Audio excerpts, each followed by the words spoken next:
দেশের রাষ্ট্র ক্ষমতা একক ব্যক্তির দ্বারা পরিচালনা করবে বলে গণভোট চায় না বিএনপি, এমন অভিযোগ করেন 11 দলীয় জোটের নেতারা।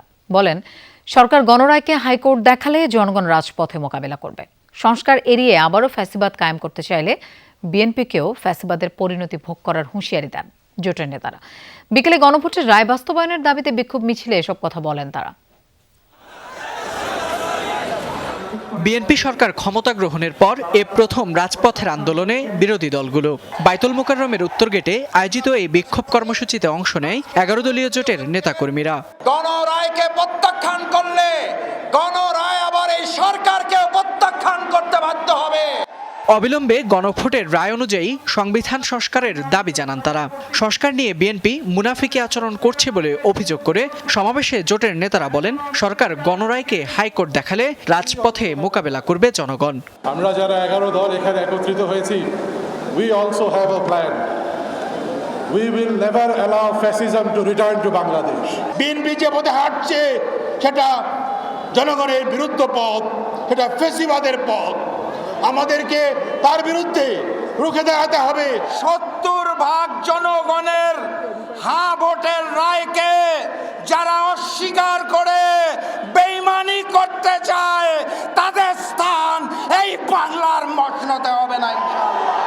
জোট নেতারা বলেন, গণভোট, গুম প্রতিরোধ ও প্রতিকার, দুদক, মানবাধিকার কমিশন অধ্যাদেশ সহ অন্তর্বর্তী সরকারের আমলে জারি করা 20টি অধ্যাদেশ অনুমোদনের জন্য তোলা হচ্ছে না সংসদে। এতে কার্যকারিতা হারাচ্ছে অধ্যাদেশগুলো। সংস্কার এড়িয়ে আবারও ফ্যাসিবাদ কায়েম করতে চাইলে পরিণতি ভালো হবে না বলে হুঁশিয়ারি দেন নেতারা। সংস্কারকে এড়িয়ে গিয়ে আবার ফ্যাসিবাদ যদি কায়েম করতে চান, ইতিহাস থেকে সবক নেন, সেই পরিণতি আপনাদেরকে ভোগ করতে হবে।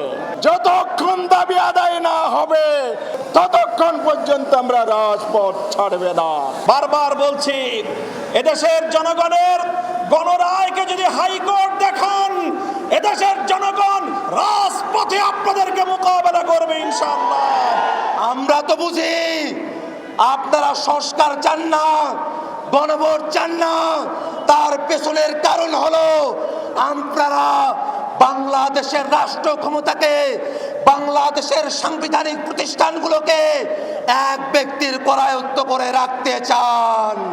জামায়াতের নায়েবে আমির এটিএম আজহারুল ইসলাম বলেন, গণভোটের রায়কে অস্বীকার করা মানে এক ব্যক্তির হাতে শাসন কায়েম করা। জুলাই বিপ্লব ছিল একজন ব্যক্তির হাতে ক্ষমতা কুক্ষিগত না করে জনগণের ক্ষমতা জনগণের কাছে ফিরিয়ে দেওয়া। আজকে গণভোটকে অস্বীকার করা মানেই শুধু 70% মানুষের রায়কে অস্বীকার করা নয়, 70% রায়ের অস্বীকার করার মধ্য দিয়ে আবার তারা আওয়ামী লীগের সেই ফ্যাসিবাদী কায়দায় এক ব্যক্তির কাছে সমস্ত ক্ষমতা দিতে চায়। সমাবেশ শেষে বাইতুল মোকাররম মসজিদের সামনে থেকে বিক্ষোভ মিছিল করে 11 দলীয় জোটের নেতারা। মিছিলে যোগ দেন হাজার হাজার নেতাকর্মী। পরে মিছিলটি পল্টন মোড় ঘুরে নাইটেঙ্গেল মোড়ে গিয়ে শেষ হয়।